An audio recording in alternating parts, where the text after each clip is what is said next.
She's like a sickness in my brain, a vision standing by the window pane. She ripples through the blind. Hello everybody, welcome back to my channel, and thank you for joining me for Coffee and Crime Time. And if you're new here, then please go ahead and subscribe, because we have a lot of cases we talk about here, a lot of true crime mysteries, some cases that are solved, and one such case that has recently been solved and closed as somebody was charged with the murders is the McStay family murders. Today I'm collaborating on this video with another true crime YouTuber named Joshua Miles. It's Coffee and Crime Time. Joshua has his own channel. The link will be in the description box if you want to check him out. He's such a good person, so passionate about true crime. I'm really excited to see how he grows his channel, and I'm excited to have been here when he was just starting out so that I could see where he ended up going to. But Joshua is going to help us today talk about the McStay family and what happened to them. If you're not familiar with this case, we're going to give you a quick summary. On the 4th of February 2010, Summer and Joseph McStay and their two sons, Gianni and Joseph Jr., disappeared from their home in Fallbrook, California, literally without a trace. Their house was found as if the family had been going about their daily lives and then suddenly just vanished into thin air. There were fresh bananas and eggs left out on the kitchen counter. There were two kid-sized bowls full of popcorn left on the sofa. The walls were freshly painted, and even in the corners there was still painter's tape there. The family dogs had also just been left in the backyard. It was literally as if they vanished in the middle of their normal day. Now, when the police entered the family home on the 19th of February 2010 using a search warrant that they had obtained, they found no evidence whatsoever in the family home of any signs of foul play, of any signs of a struggle, or anything that could indicate that something malicious had taken place. To the investigators, it just seems that the family had, like I said, just simply vanished. Now, while the police were searching the family home, they noticed that one of the neighbors had CCTV surveillance cameras around their perimeter, so they decided that they would go over and ask to have a look at the surveillance footage to see if there was any indication as to what happened. And this neighbor's CCTV surveillance camera actually depicted and captured what is presumed to be the McStay family pulling out of their driveway in their family car. And this family car was an Isuzu Trooper. The footage showed the family vehicle pulling out of the driveway on the 4th of February at about 7:47 p.m. that evening, with presumably the McStay family in the car. Now, while this disappearance was being investigated by the police, they actually caught wind that a vehicle matching the description of the McStay's car had been located in a parking lot at a strip mall in San Diego, which, if you're familiar with geography, is right by the Mexico border. The vehicle had actually been towed from the car park of the strip mall on the 8th of February, which was 4 days after they were seen on the neighbor's CCTV surveillance footage leaving their house, or at least the vehicle was seen leaving their house. Now, where this family vehicle had been between the dates of the 4th of February and the 8th of February, when it was last seen on the neighbor's CCTV and when it was towed in San Diego, is unknown. No one really knows what happened to the car, where it had been, or what its occupants were. Speculation ran rampant about where Joseph, Summer, and their two young sons could be. Many thought the family had left of their own free will and gone to Mexico after internet searches were found on the family's home computer for what documents do children need when traveling to Mexico. They also discovered that Summer, a few months prior to their disappearance, had purchased a Spanish language educational program. And a family of four that some believed resembled the McStays had been seen entering Mexico on February 8th. There were also reported sightings of the family in Indiana, Montana, Mexico, Baja, and so on. After an investigation, the San Diego Sheriff's Department said that they believed the McStay family had gone to Mexico of their own accord. However, the families of Summer and Joseph, they weren't buying it. They were in constant contact with the couple, and they didn't think that they would leave the country without a word or even a letter. Additionally, Summer's sister said the Summer's passport was expired, and the McStays had over $100,000 in various bank accounts that had not been touched. So if they had gone to Mexico, how had they done so without the proper paperwork and without any money? They had recently moved into their new home, and they were painting it and fixing it up, and it didn't make any sense because the McStays had called a painter to have him come the weekend after they disappeared to finish the job. So why would they have scheduled a painter to come in to paint their home if they knew they weren't going to be there? Something just did not add up, and the way the house was left, as if they'd literally been there 1 minute and vanished the next. It left a lot of questions. Now, the man who admitted to have likely been the last person to see James McStay was actually one of his good friends and business partners. And this business partner was called Charles Merritt, who was known to his family friends as just Chase. Now, Joseph and Chase actually worked together at Joseph's business, and that business, what they did was create indoor water fixtures. Chase was allegedly a really talented welder, and he worked together with Joseph to create these indoor water fixtures. Together, they made a kind of like a dream team. They worked together really well, and their business was actually very successful. Now, Chase actually told the police when he was questioned that on the evening of the 4th of February, he had actually received a phone call from Joseph McStay, and he received that at about 8:28 p.m. However, Chase decided not to pick up this phone call because he was actually watching a movie with his girlfriend. And he proved this phone call had taken place by using the call logs in his cell phone. However, Chase also claimed that he had met with Joseph the day before. I mean, they were business partners and they worked together, so that isn't really irregular. And they had actually met on the 3rd of February at a local Chick-fil-A and had a business meeting that went on for just over an hour. Chase would go on to tell CNN that I am definitely the last person he saw. Although many people at this point in the case suspected Chase of somehow being involved in the McStay family's disappearance, Chase actually passed a polygraph test. Now, if you know who I am and you are a subscriber of my channel and you know my content, you know that I talk quite frequently about the inaccuracies of polygraph tests and how they cannot be used to prove someone's truth or innocence. I actually went into a lot of detail at the end of my Orange Shock Murders case, talking about how polygraph tests are largely inaccurate. They're easy to manipulate if you know how, and even if you don't know how, they're still easy to pass. Just a brief summary of what I discussed was that the American Polygraph Association says that with modern polygraphing technology as of 2016, the accuracy of a polygraph test is 90%. However, third-party organizations and other scientists and experts in the polygraph field conducted studies that actually showed the accuracy of modern polygraph testing to only be at around 50 to 70%, which went against what the American Polygraph Association claimed. So you really have to take the results of a polygraph test with a massive grain of salt. Take from it what you wish. There's 100% a reason why a polygraph test cannot be used in court. Further to Chase passing this polygraph test, he went on to remain insistent that he had not been involved in the McStay family's disappearance. Now, Joseph's father himself actually believed Chase. He had a lot of faith in Chase, and that was because his own son, Joseph, he had a lot of faith in Chase too. He trusted him, he worked with him, and he believed him. So his father was inclined to go with what Joseph knew of Chase and believe Chase too. And when Joseph's father was asked whether he thought Chase was involved in some way, he actually said, "I don't think so.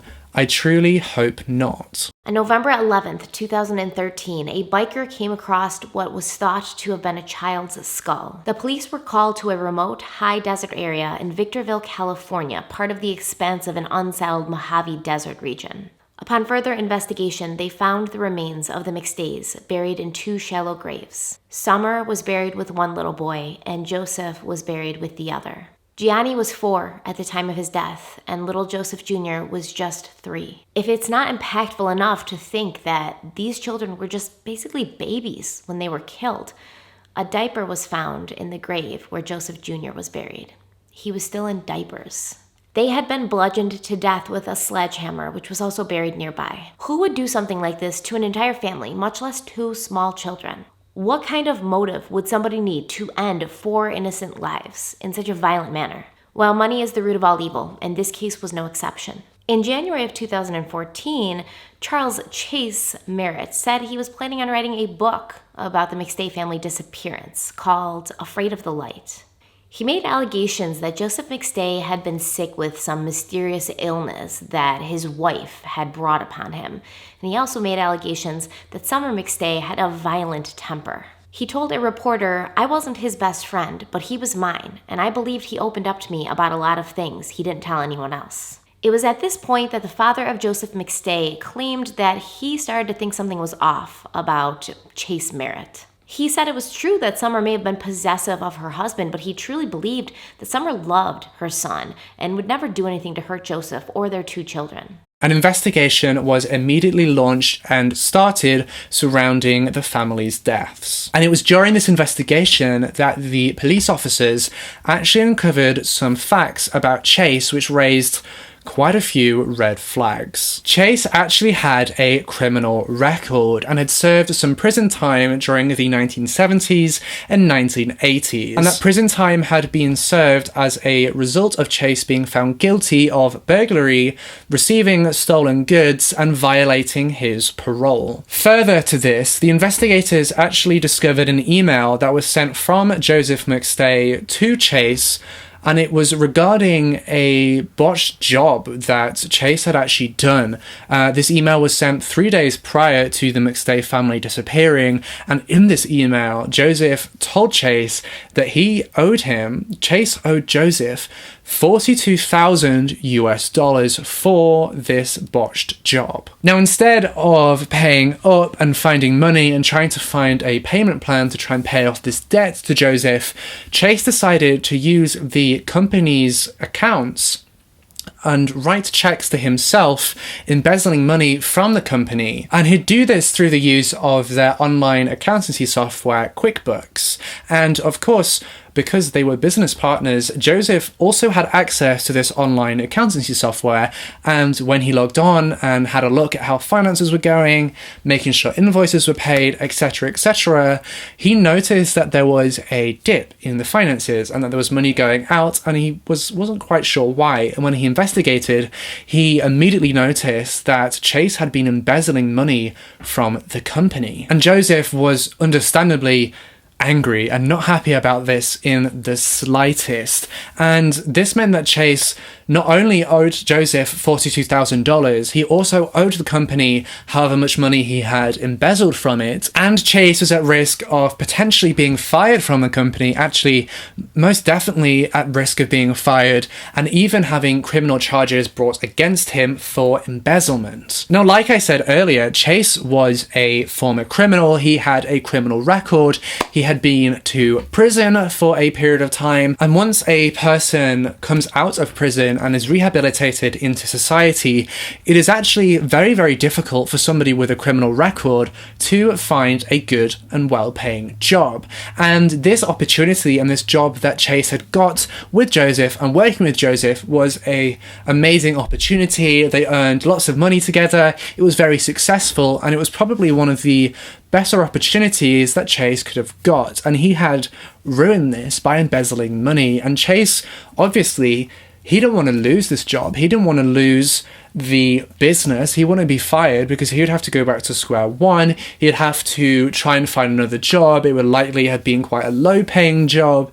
He wouldn't be able to live the life that he was now used to. So this was becoming further red flags to the investigators. But the next information that they found out using cell phone towers in the areas that was what sealed Chase's fate, in my opinion. Now, in the evening of the 4th of February, the day that the McStay family just suddenly vanished, Chase's mobile phone actually pinged off some of the cell phone towers in the area of the McStay family home, which actually put him in the general vicinity of the McStay house. And further to this, the police were able to determine that he had been in the vicinity of the McStay family house in the evening when they had, just got in the car and driven away.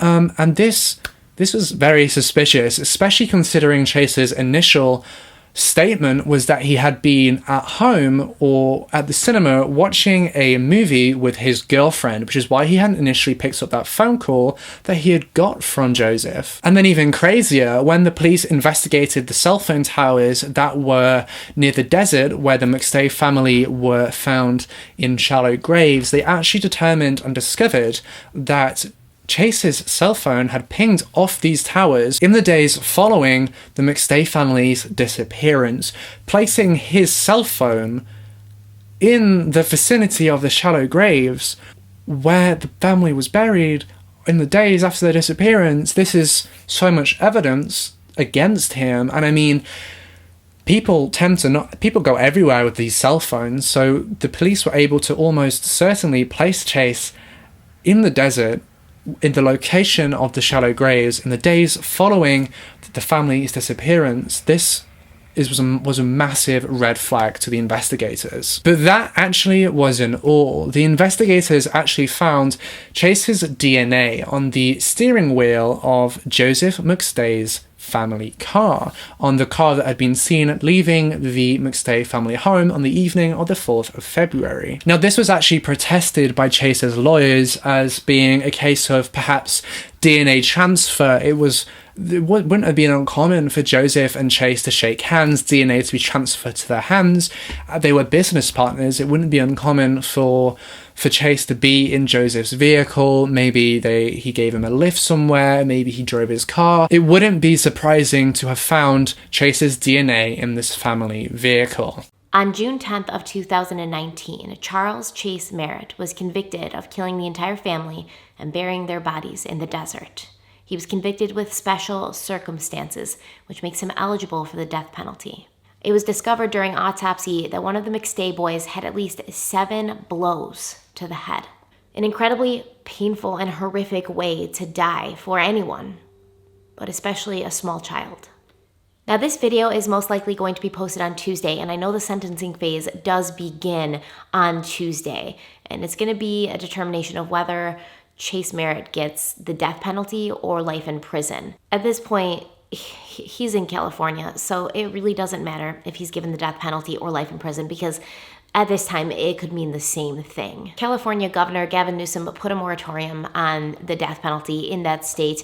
They haven't executed anybody in California since 2006, and there's hundreds of inmates on death row. I mean, if the Manson family is going to escape any kind of death penalty, if Scott Peterson isn't really at this point going to see the death penalty, I'm sure Chase Merritt will escape it as well. I suppose, though, his lawyers do still have an interest in trying to get the sentencing brought down from the death penalty to just life in prison in case that moratorium is ever lifted, and then he might be on the chopping block, literally. But the sentencing phase is expected to last for about 5 days, and then we will know, I guess, the fate of Charles Merritt. But either way, I do think it's pretty clear that he will be spending the rest of his life in prison, as he should. Now, personally, my opinions on this case is that Chase is the person who did this to the McStay family. I think the evidence is overwhelming. I think the sentencing is correct. I think the fact that his cell phones were pinged in the exact locations where the McStay family had been, and then in the desert. I think the fact that he owed Joseph $42,000. I think the fact that Chase was probably going to lose his job if he didn't do anything about it. And the fact that money is quite a common cause of murder, quite a common motivator for murder. I think Chase is guilty in this case, and I personally believe that Chase should rot in prison for the rest of his life. And personally, I'm not a huge fan of the death penalty itself, But in this particular case, he had brutally and antagonizingly murdered children, kids who were still in diapers, with a sledgehammer to the head. Like Stephanie said, it would have been a slow and very painful death, and that, to me, that warrants the use of the death penalty in this case. It's just crazy to me that money can be such a motivation to end 4 lives, especially 2 little kids. Not that killing adults, in my opinion, is right or good. It's not, but I just cannot imagine somebody could be that greedy and that evil that they could bludgeon 2 babies to death with a sledgehammer and then talk about writing a book about it afterwards. You know, it's one thing to commit that kind of murder and then run away with your tail between your legs and hide out, not really wanting to be in the public eye. But this guy, he killed these people so he didn't have to pay back the money. And then he said, how can I make more money on their deaths? I haven't benefited enough. I haven't literally sold my soul to the devil for just $42,000 or $50,000. How can I make more? And to me, that's a sign of somebody who's far more disturbed and literally evil at their core than I think even people realize about Chase Merritt. This case is truly heartbreaking. It's one of those cases that stay with me ever since I started learning about this case. It is truly one of those ones where it's just crazy to me. And it's just so crazy to me. I think the police did a really good job in investigating this case because there was no sign in the McStay family home that anything had happened. No sign of a struggle, no blood, nothing. But they do believe that the McStay family was killed in their own home and then brought to the desert to be buried. So Chase Merritt must have really gone to some serious lengths in order to clean up after himself. And his defense said there's no way he cleaned up any kind of murder because there was, regular dirt laying around, like dust bunnies and things that he couldn't have possibly missed while he was cleaning up after this murder. Basically, you can't deep clean a house to get rid of any signs of blood or DNA and then leave things like dust bunnies in the corners, which I see that as a valid point. Although detectives and the prosecution do insist that they believe the McStay family was killed in that house, Chase Merritt would have had to have done some crazy magician work to clean that house where there was no trace of blood, but not clean it enough where it looked as if it had been cleaned, if that makes sense. I almost have to wonder if they were killed at a different site. But then afterwards, he went to some more lengths to cover it up, driving the car to, the parking lot on the border of Mexico, making the call from Joseph McStay's cell phone to his own cell phone to start building his alibi. This wasn't a crime of passion kind of thing. This wasn't like they got into an argument and then Chase Merritt said, well, I'm just going to kill you and your whole family. He planned this. He planned it very well. He went to that house that day or night knowing exactly what he was going to do, exactly how he was going to do it, and how he was going to cover it up afterwards. This man is a seriously evil, horrible human being. And I imagine he's also a little bit of a narcissist. He probably thought as the years went on and he wasn't getting caught that he had gotten away with murder. And that's when he starts talking about writing a book. That's when he starts talking about making himself the center of the investigation and the story that he was already at the center of. He didn't really want people to forget about him or let him fade into the background as a smart criminal would have done. So as well as he did cover it up, I guess in the end, he didn't cover it up well enough, and he wasn't as smart as he thought he was. Well, thank you so much, Josh, for coming on and collabing with me on this video, and I'm so excited. I'm also collabing with Josh on a video on a case that's posting the exact same day and the exact same time. So if you guys are done with this video, you can head over there and check that one out. Give Josh some love. He's a really, really good kid, a really good person.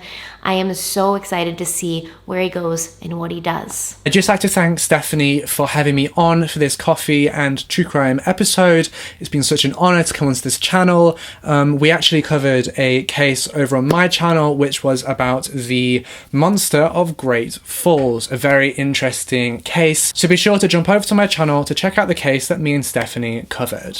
In fact, I told Josh that, I typically don't collab with people because I'm kind of a lone wolf and I'm a big time control freak. I really like doing my own research, doing my own editing, doing my own filming, doing everything myself so I can control what the finished product looks like to the very last detail. It's hard for me, especially when doing a case, to relinquish any kind of control to somebody else, because there's a certain way I want the story told that I just don't feel like I can communicate to anybody. I wasn't one of those people at work or school who was good with working with others in large groups, because I would always just be the one who would just end up doing it and be like, you guys go away, because y'all don't know what you're talking about. Let me do this, and then we'll just say we all did it, because I would rather have had it done right than worked collaboratively. It's a flaw, but that's just who I am. I'm too old to change. But with Josh, I really did see his passion and his drive. I like his videos. I think he has a great voice in the community. So because I believed in him and because I understood that this is somebody I want to see succeed, I needed to find any way to make this collab work with him. So I'm very, very excited. And not that there's other people in the true crime community that I wouldn't collab with. I respect many, many people in the true crime community, their work. I like their work. It's just hard when you've kind of been used to doing things your own way for so long to work with somebody else. It's good because it pulls you out of your shell. It makes you less frigid. It makes you more open and flexible to other people's way of thinking, which can actually make you better as a person and as a content creator. But I have to work on that. It's a work in progress. We're all works in progress. I'm going to keep an eye on the sentencing of Chase Merritt so we can talk about it again in a future Coffee and Crime Time. But really let me know what you guys think. I know this McStay murder, it was a big time mystery for a lot of people for a long time. There was all sorts of speculations flying around. Were they involved with the mafia? Were they, involved in something that they had to run away from really quickly and just leave the house as it was? The way that house was left will always haunt me. The popcorn bowls just sitting there as if, little Joseph Jr. and Gianni had just been watching movies and eating popcorn when their killer came to end their lives. They were just having a regular day. They were just being kids. They could have been my kids. They could have been watching something that my kids watch, Coco or Trolls. They were just innocent little kids enjoying their life, enjoying the simplicity of sitting on the couch with your brother and your mother and your father and watching a movie together as a family while you ate popcorn, something that I do with my kids at least once a week. And it's a special time for us. And to have that interrupted by a man who cared only about himself and about money, it breaks my heart. So I'm so glad that he's finally being brought to justice. I'm so glad that the families of Summer and Joseph and Gianni and Joseph Jr. can have some kind of closure, although obviously this will always be an open wound for them. And I'm interested to see or hear what Chase Merritt has to say during the sentencing period of this trial. Sometimes they have them make a statement. I am interested to see what he has to say about it. Does he seem sorry? Does he have an excuse or a reason, or what does he have to say? Anyways, thank you guys so much for being here. I love you guys so very much. It makes me feel so happy when I get to sit down in front of this camera and do a video for you guys. I wish I could do it more often. Have a wonderful day. Stay kind and stay beautiful. Bye.